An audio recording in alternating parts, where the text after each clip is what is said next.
Hello friends, welcome to Jayari's kitchen. இன்றைக்கி நம்ம சேனலில் விநாயகர் சதுர்த்தி ஸ்பெஷலாக இனிப்பு பிடி கொழுக்கட்டை நல்லா சாஃப்டாக ரொம்பவே டேஸ்டியாக எப்படி பண்ணுறதுன்னு பார்க்க போகிறோம். இது ஈவினிங் டைம் கிட்ஸுக்கு ஸ்நாக்ஸ் மாதிரி கூட செஞ்சு தரலாம். வாங்க எப்படி பண்ணுறதுன்னு பார்க்கலாம்.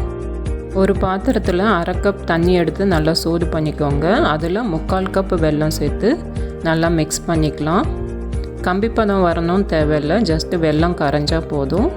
நீங்கள் நல்லா ஸ்வீட் சாப்பிடுவீங்க அப்படின்னாக்கா 1 கப் வெல்லமாக கூட சேர்த்துக்கலாம். இப்போ ஒரு மிக்சிங் பவுலில் 1 கப் அரிசி மாவு எடுத்திருக்கேன். இது கூடவே 2 டேபிள் ஸ்பூன் துருவின தேங்காய், 2 டேபிள் ஸ்பூன் கடலைப்பருப்பு, பாதி வேக்காது வேக வச்சு எடுத்திருக்கேன். இது நல்லா வேக வச்சு மசிச்சு கூட சேர்த்துக்கலாம், அதுவும் நல்லா தான் இருக்கும். பட் இது மாதிரி சேர்க்கும்போது நம்ம சாப்பிடும்போது நடுவில் க்ரன்ச்சியாக இருக்கும், அது ரொம்பவே நல்லாயிருக்கும். அதனால நான் இது மாதிரி சேர்த்துருக்குறேன். இப்போ ஒரு பிஞ்ச் உப்பு, 1/4 டீஸ்பூன் ஏலக்காய் தூள், எல்லாத்தையும் சேர்த்து ஒரு டைம் நல்லா மிக்ஸ் பண்ணிக்கலாம். இப்போ இதில் நம்ம கரைச்சி வச்ச வெல்லத்தை வடிகட்டி சேர்த்துக்கலாம். வெல்லத்தில் மண் தூசி ஏதாவது இருந்தாலும் போயிடும், அதுக்காக தான் வடிகட்டி சேர்த்துக்கிறோம்.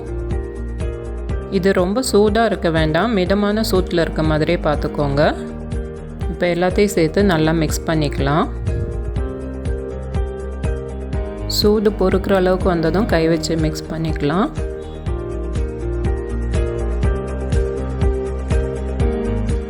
ரொம்ப அழுத்தம் கொடுக்காம ஜென்டிலாக மிக்ஸ் பண்ணிக்கோங்க.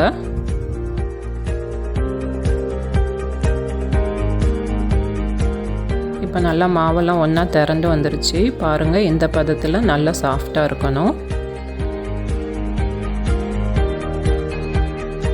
இப்போ கையில் லைட்டாக எண்ணெய் இல்லைன்னா நெய் தடவிட்டு இதிலிருந்து கொஞ்சமாக மாவு எடுத்து நம்ம கொழுக்கட்டை மாதிரி பிடிச்சிக்கலாம். இது மாதிரி நல்லா உருட்டிட்டு நம்ம 4 விரல் வச்சு இது மாதிரி ப்ரெஸ் பண்ணால் போதும், நம்ம பிடி கொழுக்கட்டாச்சு நல்லா வந்துடும். இதே மாதிரி எல்லா மாவையும் எடுத்து செஞ்சுக்கலாம். இந்த அளவுக்கு 12லேருந்து 15 கொழுக்கட்டை வரைக்கும் வரும்.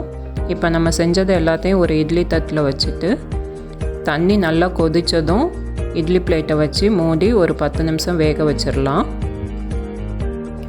இப்போ பாருங்கள், நம்ம கொழுக்கட்டை எல்லாமே நல்லா வெந்துருச்சு. இதை நான் இப்போ பிச்சு காட்டுறேன், எவ்வளோ சாஃப்டாக இருக்குன்னு பாருங்கள். இது ஆறுனதுக்கப்புறமும் இதே அளவு சாஃப்டாக இருக்கும். ஸோ அவ்வளோதான் ஃப்ரெண்ட்ஸ். இந்த விநாயகர் சதுர்த்திக்கு நீங்களும் இதை ட்ரை பண்ணி பார்த்துட்டு எப்படி வந்துச்சுன்னு எனக்கு கமெண்ட் செக்ஷனில் சொல்லுங்கள். உங்களுக்கு இந்த வீடியோ பிடிச்சிருந்தால் லைக் பண்ணுங்கள், ஷேர் பண்ணுங்கள், மறக்காமல் ஜெயரிஸ் கிச்சன் சேனலை சப்ஸ்கிரைப் பண்ணுங்கள். தேங்க்யூ ஃபார் வாட்சிங்.